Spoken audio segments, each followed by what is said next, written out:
तो स्वागत है आपका एपिसोड 3 में, जहां हम आपको लेकर चलेंगे सबसे पहले तो सेलुलर जेल में और मिलेंगे हमारे क्रांतिकारियों के साथ।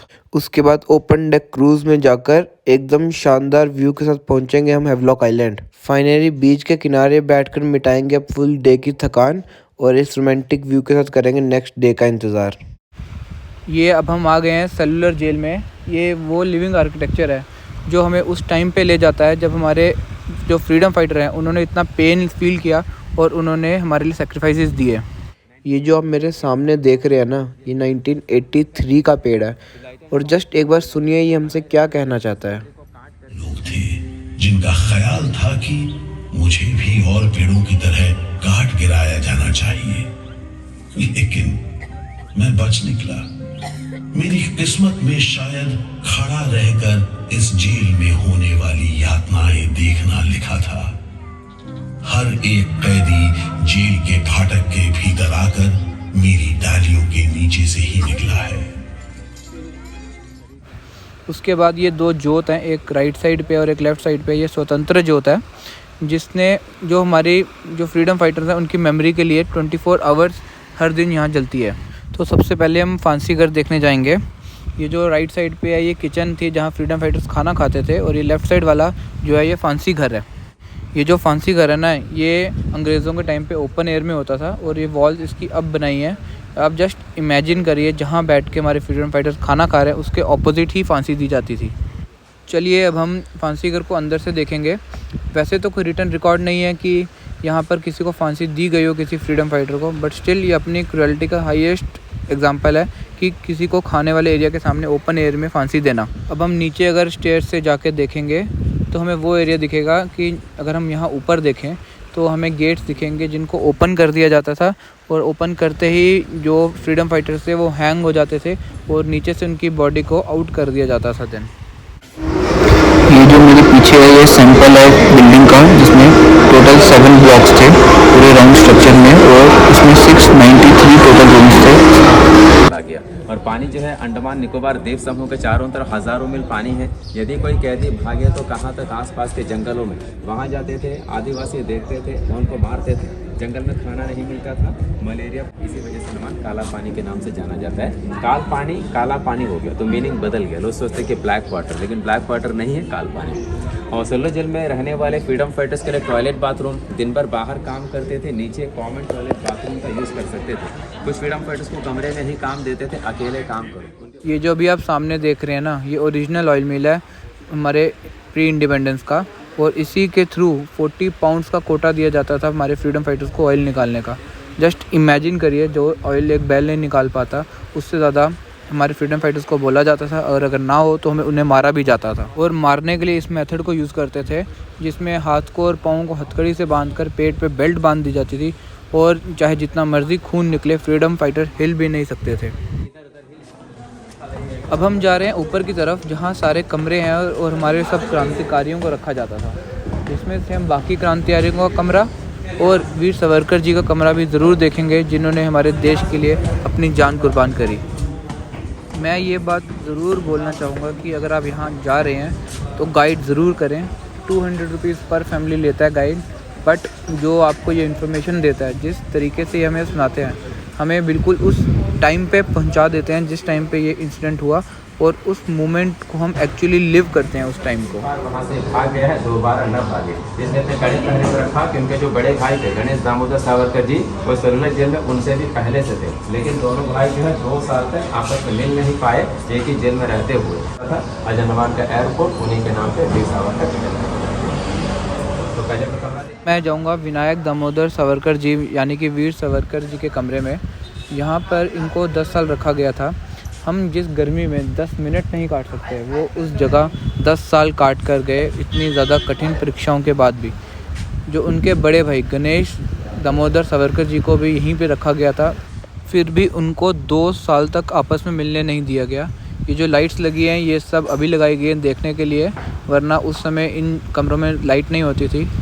और जब आप यहाँ जाएं तो इनको झुककर प्रणाम ज़रूर करें, क्योंकि आज हम जो भी हैं इन्हीं की वजह से हैं, इन्हीं की बदौलत हैं। इन्होंने कठिनाइयाँ जो सही हैं उसकी वजह से आज हम खुशी से आज़ादी का 75वां महोत्सव मना पाए हैं।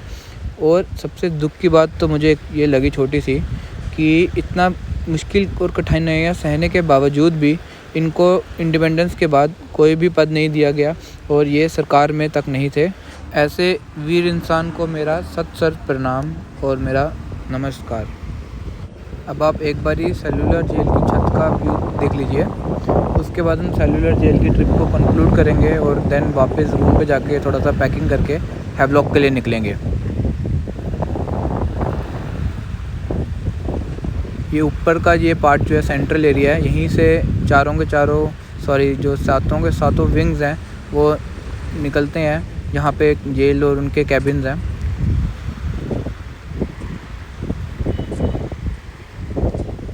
और हाँ, एक चीज़ आपको बताना भूल गया, ये जो सामने आपको वेंटिलेटर्स और विंडोज़ दिख रही हैं, और जो अगर हम दूसरी तरफ देखेंगे, ये जो दूसरी तरफ है, इधर हमें रूम का फ्रंट साइड दिखेगा।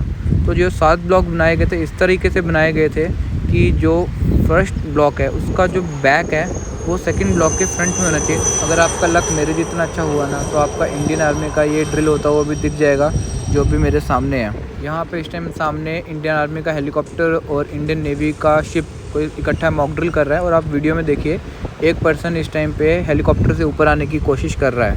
इन फ़ोटोज़ में देखेंगे कि कैसे प्रिजनर से काम करवाया जा रहा है, और ये सिमिलर फ़ोटोज़ हैं कुछ। और ये अगला फ़ोटो में देखिए कैसे प्रिजनर्स को खाना दिया जा रहा है। इतना ही दिया जाता था कि ये ज़िंदा रह सके, पेट भरने के लिए खाना नहीं दिया जाता था इनको। और अब थोड़ी देर बाद अब नेक्स्ट फ़ोटो देखते हैं, एक सेकंड। ये देखिए, ये है हमारे ब्रिटिशर्स का, अंग्रेज़ों का घर। आप डिफरेंस देख रहे हैं लाइफस्टाइल में। और ये देखिए, ये हमारे ब्रिटिशर्स का ऑफिस, बंगलो, घर, और ये इनका इंटीरियर है। ये डिफरेंस पता चलता है कि वो कैसे हम और हमारे क्रांतिकारियों को रखा जाता था, और वो कैसे अपनी लेविश लाइफस्टाइल जी रहे थे हमारे इंडिया के पैसे पे, हमारी इंडिया सोने की चिड़िया पे। ये जो मैं इसको कंक्लूड करूँगा ये बोल के कि जो लोग बोलते हैं ना ब्रिटिशर्स ने इंडिया में आके डेवलपमेंट करी है, ये पूरा का पूरा जो जेल है, इसका ट्रिप है, ये उन लोगों के फेस पे एक स्लैप है। उनको दिखाता है कि कैसे हमारे इंडियंस को मारा जाता था, और वो जो ब्रिटिशर्स थे वो सेल्फिशनेस की वजह से यहाँ आए थे, ना कि हमारा डेवलपमेंट करने के लिए। सेलुलर जेल से होकर फाइनली आ गया हूँ हैवलॉक के लिए निकलने के लिए, और यहाँ जाने के लिए हमें क्रूज़ लेना है। और मैंने किया है ये वाला जो अभी आपको सामने दिख रहा है, ओशन ग्रीन का क्रूज़ बुक। और इसको बुक करने का जो सबसे बड़ा रीज़न आपको आपके सामने दिख रहा है, ये मैंने किया था क्योंकि इसमें मुझे था ओपन डेक में जाना अलाउड। और ये जो आपको व्यू दिख रहा है ना सामने, ये व्यू, इतना प्यारा व्यू आपको ओशन ग्रीन में ही दिखेगा और दूसरा गवर्नमेंट के क्रूज़ में दिखेगा। बट इसका एक इस सुंदर व्यू के साथ एक और बेनिफिट है, वो है जो भी आपको दिखेगा। आप अपने हाथ में टेस्टी सा कप्पा नूडल्स पकड़ के सामने व्यू को देखते हुए जो एकदम अल्टीमेट है कर सकते हैं, डीजे पे एकदम मस्त इंजॉयमेंट के साथ डांस, जो मिलेगा खाली आपको इस ओशन ग्रीन पे ही, और किसी क्रूज़ पे नहीं मिलेगी ये चीज़।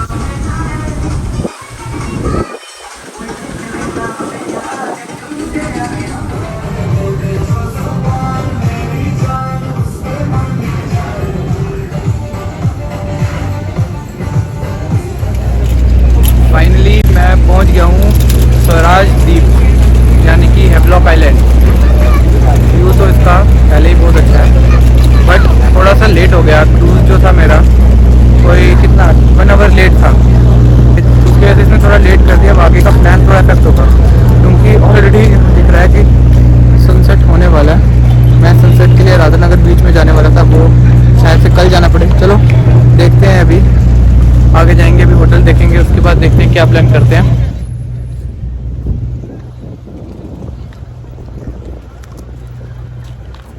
Sure, bro. What's your name, brother? Vilas. Vilas. You are here for some honeymoon or just for having a trip? Honeymoon? Yes. Okay, okay. How much time since you have married? 5 to 7 days. 5 to 7. Oh, congratulations for the marriage. Congratulations, ma'am. Okay, thank you. Finally 5:30 हो गया I think इस time पे, और मैं पहुंच गया हूँ अपने होटल में। इस होटल का नाम है ग्रीन वैली रिज़ॉर्ट। सबसे बड़ी बात मैं आपको बता दूँ, रिज़ॉर्ट जो है इतना सुंदर है, आप फ़ोटोज़ देख सकते हैं इसके सामने। बहुत ही सुंदर होटल है, और इसका प्राइस मुझे पड़ा है खाली 1500 रुपीज़ पर डे। तो और इसकी एक बहुत बड़ी बात यह है कि इस होटल की बैक साइड पे ना इसका अपना बीच भी है, जहाँ पे आप जाके फुल रिलैक्स कर सकते हैं। तो आज मेरा इवन दो राधानगर बीच का प्लान कैंसिल हो गया है, बट स्टिल मुझे चिल करने के लिए ना एक अल्टीमेट सुंदर सा बीच ज़रूर मिल गया। एक और कपल्स के लिए सबसे खुशी की बात यह है कि ये बीच पे ना होटल वाले नाइट में कैंडल लाइट डिनर का अरेंजमेंट भी करते हैं। तो अगर आप अपने लव्ड वन के साथ जा रहे हैं तो आप यहाँ पर रात को कैंडल लाइट डिनर भी इंजॉय ज़रूर कर सकते हैं एक रोमांटिक से म्यूज़िक के साथ। अब मैं तो सोलो ही आया हूँ, तो मैं तो करूँगा जस्ट म्यूज़िक को एंजॉय और रिलैक्स, और आज के दिन का एक सूदिंग सा एंड।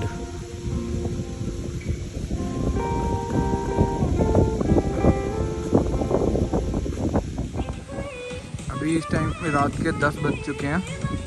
माहौल अभी भी यहाँ पे अच्छा है, पूरा एटमॉस्फेयर है एकदम सही सी के किनारे। ये जो वेव्स है ना, इनकी आवाज़ थोड़ी कम हो गई है, शांत हो गई है, बट जो हवा चल रही है अभी वो उतनी ही अच्छी है। मेरा मन तो कर रहा है अभी इधर ही सो जाऊं, बट डर लग रहा है कि रात को ही क्रैब आके टांग पकड़ लेगा तो सुबह उठ नहीं पाऊंगा मैं। रात की 11 बज गए हैं और तब से मैं बीच पे ही बैठा हुआ था। अब मैंने फाइनली डिसाइड कर लिया है कि मैं जा रहा हूँ बीच पे ही सोऊंगा आज रात को। मैंने अपना पिल्लो और बेडशीट ले लिया है, तो देखते हैं मैं रात भर वहाँ पे सो पाता हूँ कि वापस आता हूँ रूम पे, क्योंकि वो हवा इतनी ज़्यादा औसम चल रही है ना, इतनी ज़्यादा औसम हवा चल रही है कि रूम का एसी उसकी हवा को मैच ही नहीं कर सकता। वहाँ से इस टाइम मेरा उठने का मन ही नहीं कर रहा है। और सबसे प्यारी बात यह है कि ये जो बीच है ना, इस बीच पे सनराइज़ होता है, तो मैं एक्सपेक्ट करूँगा कि जो सूरज की जो पहली किरण पड़ेगी ना, उसी से मेरी नींद खुले। चलो देखते हैं मैं काट पाता हूँ पूरी रात वहाँ की नहीं, वो आपको कल सुबह ही पता चलेगा। चलो okay, good night for today.